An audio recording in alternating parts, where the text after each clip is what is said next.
أعوذ بالله من الشيطان الرجيم بسم الله الرحمن الرحيم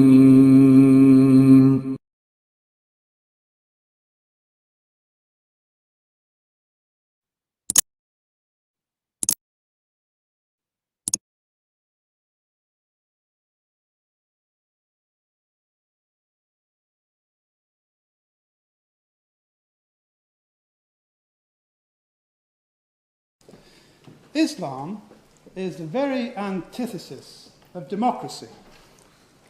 It is a despotic, theocratic doctrine which oppresses its people. All over the world, this is the truth. And if we look at the West, there's not a single country that is blissfully free of Islam.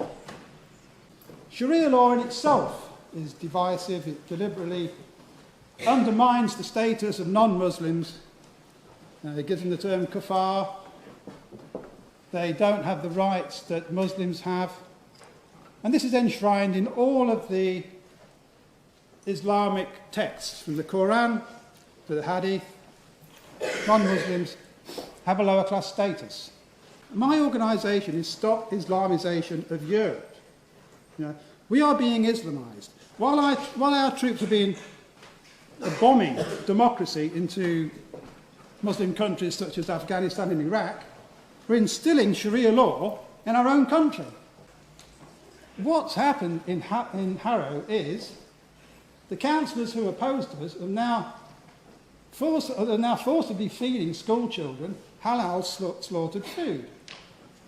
So the Islamisation of these children is taking place without their parents' knowledge. It's just been exposed this year. There's a bit of a debate going on in Harrow as to whether that's the case. It may interest people to know that in Denmark, every piece of poultry sold in supermarkets, apart from a tiny proportion of organic produce, is halal slaughtered. People are being force-fed this produce deceitfully. You appear to be conflating cultural integration and Islamisation, simply because a society, as we are a democracy, we decide to accept the values of other people that decide to come to our country. We accept them. This isn't necessarily some sort of Islamisation. These are the foundations of democracy. No, not at all.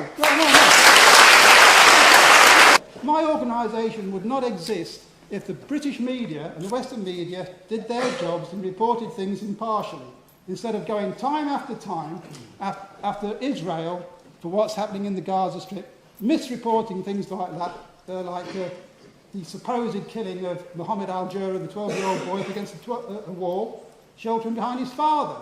It was complete fabrication, thrown out of a French court. No redaction, no retraction by the media. If the media did their job properly, I would not need to stand here now debating the issue. In fact, none of us would need to be here, because you would all agree with me.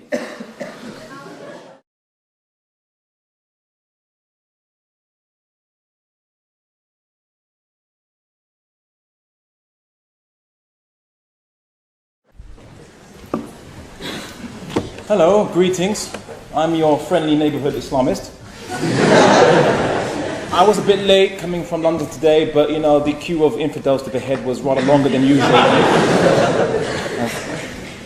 Now, I guess getting to more salient points, we've heard this very interesting discussion. I think you can break it down to this. The people that came after me who were opposing the proposition, they were viewed as, or there's an allegation, these are not true Muslims, or they represent some fringe element of Islam. Well, I'm going to be a little controversial, and if anyone has seen me on video and so on, not Crime Watch, but the debates I've debated secularism, atheism, I have a penchant for political philosophy, and I am a convert to Islam from Portuguese descent. Now, essentially this, I believe in the Sharia. I believe in Orthodox Islam for 1,400 years. I believe in all the elements that that is unpopular that you've seen. But I'd like to explain that there is a big misunderstanding, and I'm going to be very antisocial, but I am an Islamist after all.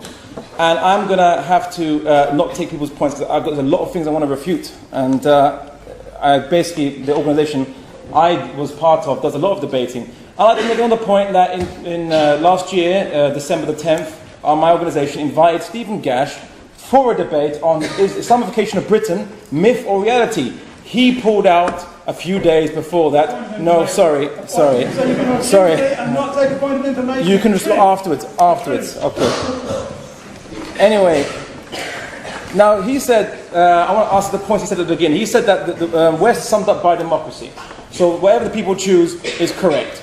So if the people choose to massacre a minority of their population, let's say the Jews, then it should be correct according to the criteria of Stephen Gash. No doubt perhaps this will allow him in the future to discharge some agendas that he might have against the Muslim population, another Semitic religion, which is with the same kind of law system. In fact, virtually an identical law system to the Jewish faith.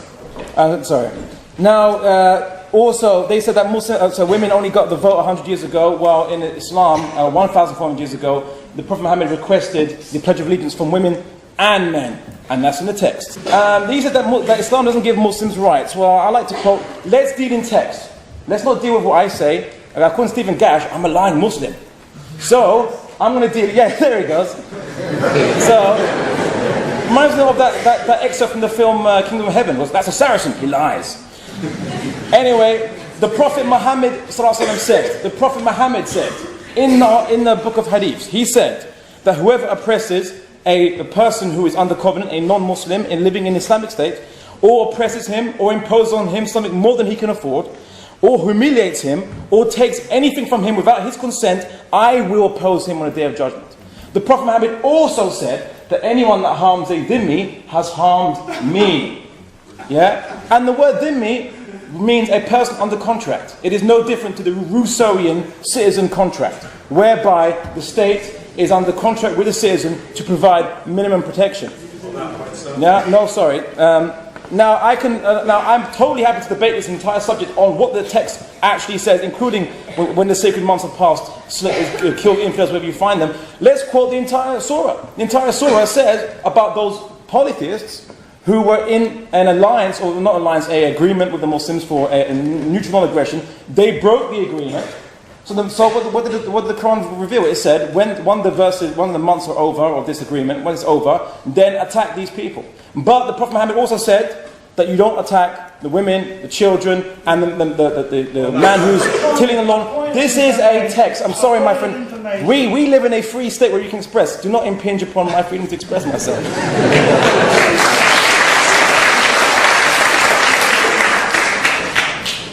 Okay. He says, why don't we see Muslims challenging these extremists that come on media, on TV and so on? We held a debate. We invited the BNP to criticize Islam on a public platform, much to the UAF's disgruntlement with this. And we begged all the media organizations, come see Muslims giving a free platform to the BNP, one of the most ardent detractors. Our most ardent detractors.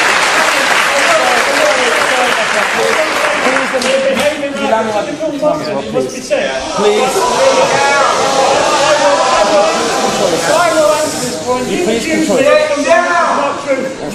Okay, I'm talking about the BNP. I'm talking about the BNP. Yes, we're talking about the BNP.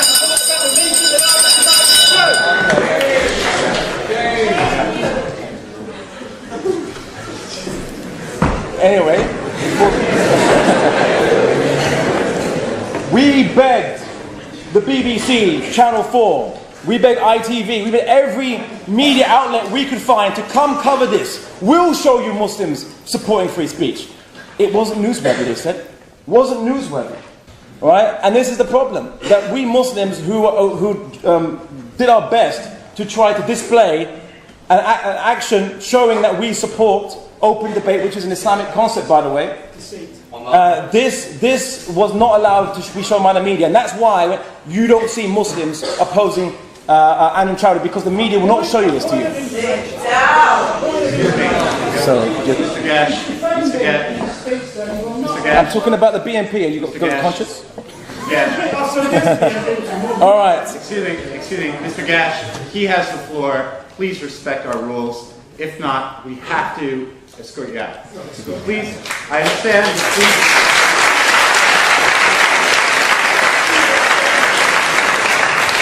Everyone has gotten 10 minutes to speak.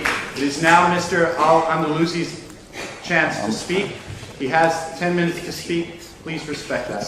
I understand how you feel, but again, we run by rules. This is a debating society. Please adhere to the rules. Thank you. Okay. Anyway. It's Spanish, he's a racist. Get him out.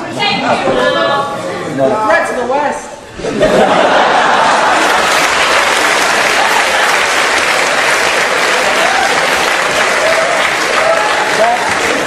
That's next week's debate. Anyway, now on to secularism. You know, is religion a threat to secularism? I'll tell you this. I think secularism does not...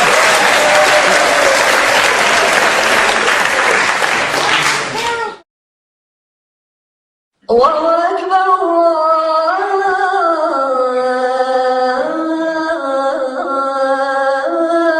الله أكبر لا